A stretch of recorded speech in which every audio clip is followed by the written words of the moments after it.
हुए जिसका आरोप भी आपने लगाया और जो सामने भी आया है, रद्द भी हुआ है कल परीक्षा। लेकिन सबसे बड़ा सवाल यह है कि बदलाव क्या होने चाहिए, वो बदलाव जो इससे परीक्षा लीक रुके, वो क्या आपके पास फार्मूला है? हमारे मैनिफेस्टो में हमने लिखा था, देखिए दो तीन चीजें हैं। सबसे पहले जो शिक्षा का सिस्टम है उसको एक संगठन ने कैप्चर कर रखा है, अपने लोगों को हर पोस्ट पे यही डालते हैं। वाइस चांसलर्स की लिस्ट निकाल लीजिए, पता लग जाएगा। तो इसको रिवर्स करना होगा। दूसरी बात, मैनिफेस्टो में हमने साफ कहा कि पेपर लीक होने के बाद कार्रवाई करना एक बात है, बहुत जरूरी है और स्ट्रिक्ट से स्ट्रिक्ट कार्रवाई होनी चाहिए, मगर हमने यह भी कहा था कि पेपर लीक होने से पहले जो सिस्टम्स हैं, जो यूनिवर्सिटी के एग्जाम्स के रूल्स हैं, सिस्टम्स हैं, इनको फिर से असेस करना पड़ेगा, इनको स्टडी कर कर रीडिजाइन करना पड़ेगा। ये दोनों काम हमने अपने मैनिफेस्टो में साफ लिखे हैं और विपक्ष दबाव डालकर ये दो काम सरकार से करवाने की कोशिश करेगा।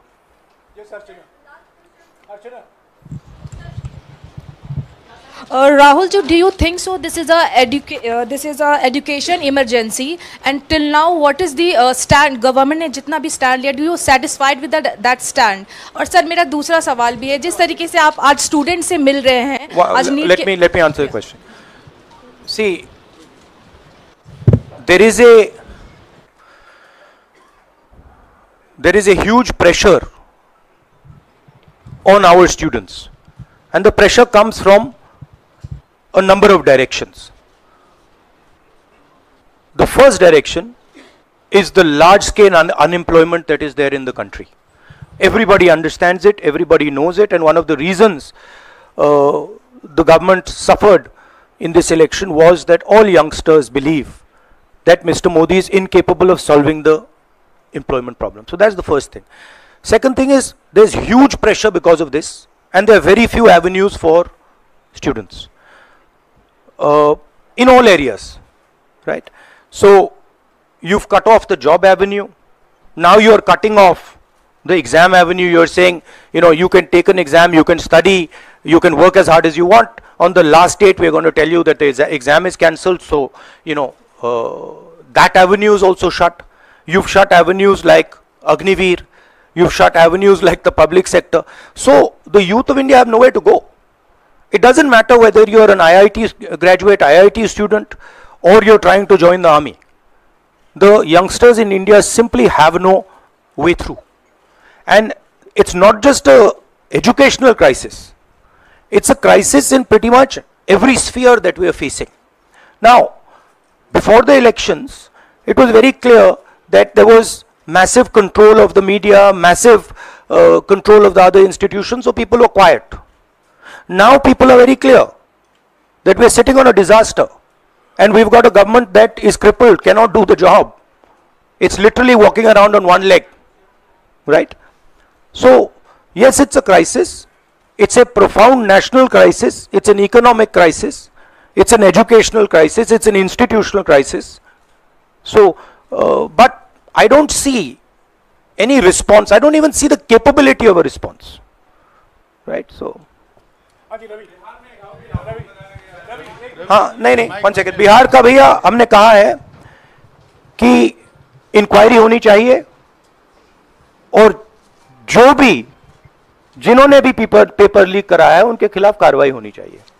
राहुल जी, चूंकि ये मामला नेशनल लेवल पे भी एग्जाम्स में हो रहा है, स्टेट लेवल्स में भी एग्जाम्स में कई जगह इस तरह के पेपर लीक की घटनाएं होती है और करोड़ों छात्रों का जीवन अधर में लटक जाता है। आपको लगता है कि एक सख्त कानून बनाने की जरूरत है संसद में कि इससे निपटने के लिए? कैसे होगा, क्योंकि छात्रों का जीवन सख्त कानून आफ्टर द फैक्ट है, वो होना चाहिए, मगर अगर आप मेरिट के बेसिस पर लोगों को नहीं जॉब देंगे, अगर आप आइडियोलॉजिकल लोगों को वाइस चांसलर बनाएंगे, इनकेपेबल लोगों को वाइस चांसलर बनाएंगे, एग्जाम्स के जो स्ट्रक्चर्स हैं, एग्जाम लेने के स्ट्रक्चर्स हैं, उनमें आप आइडियोलॉजिकल लोगों को डालेंगे तो ये काम होगा। ये इसका सबसे बड़ा कारण BJP and its parent organisation ने जो कैप्चर किया है ये है।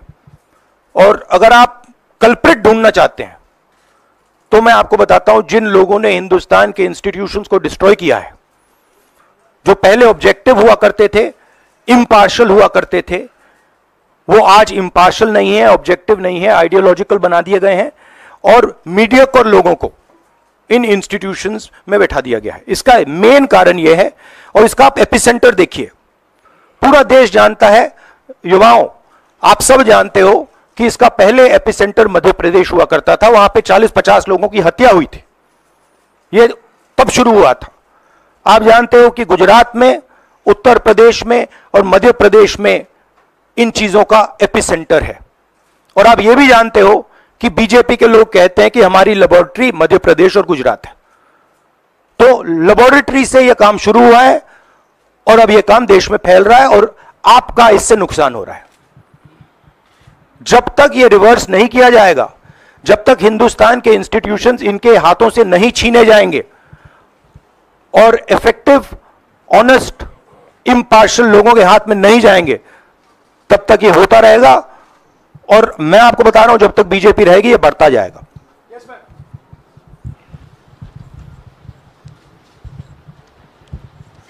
सर एनटीए के अंदर सारे एग्ज़ाम्स आने लग गए हैं, नीट भी, नेट भी, और इवन कॉलेज एडमिशन्स भी उसी पे हो रहे हैं। तो आपको लग रहा है ट्रांसपेरेंसी कहीं ना कहीं वहीं ख़त्म हो जा रही है, क्योंकि वो एक एजेंसी जो है वही सारा कंडक्ट करा रही है। तो आपने पार्लियामेंट में इस मुद्दे को उठाने को सोचा है कि एनटीए को कहीं ख़त्म करने की ज़रूरत है या बदलाव करने की ज़रूरत है? नहीं, देखिए, अगर हिंदुस्तान में बहुत सारे ऑनेस्ट लोग हैं, बहुत सारे ऑब्जेक्टिव लोग हैं, अगर ऑब्जेक्टिव लोगों को, ऑनेस्ट लोगों को आप ये काम दोगे, पेपर लीक नहीं होगा। अगर आप मीडियोकर लोगों को राजनीतिक बेसिस पे, आइडियोलॉजिकल बेसिस पे चुन के करोगे तो ये काम होगा। और ये मैं कह रहा हूं, दोहराता जा रहा हूं कि हर हिंदुस्तान की हर संस्था को कैप्चर कर रखा है, लीगल सिस्टम को, ब्यूरोक्रेसी को, इंटेलिजेंस एजेंसीज को, इन्वेस्टिगेटिव एजेंसीज को, एजुकेशन सिस्टम को। मांग रखी सरकार से, आपने अपनी मांगे रखी हैं सरकार से, लेकिन सरकार के पक्ष पहले ही सामने आ गया। एनटीए को जो एनटीए है एजेंसी, उसको क्लीन चिट एक तरीके से एचआरडी मिनिस्टर ने पहले ही दे दी है। तो सरकार का तो कहीं ना कहीं पक्ष साफ दिखाई देता है। उनका आगे आप लोग कैसे जाएंगे? उनकी क्रेडिबिलिटी इन बातों में है ही नहीं। वो क्लीन चिट दें उसका कोई मतलब ही नहीं है, उनकी जीरो क्रेडिबिलिटी है। सब लोग जानते हैं कि एपिसेंटर मध्य प्रदेश, गुजरात एंड उत्तर प्रदेश। सबसे ज्यादा मेरी यात्राओं में सबसे ज्यादा पेपर लीक की बात यहीं आई थी, उत्तर प्रदेश में आई थी, मध्य प्रदेश में आई थी।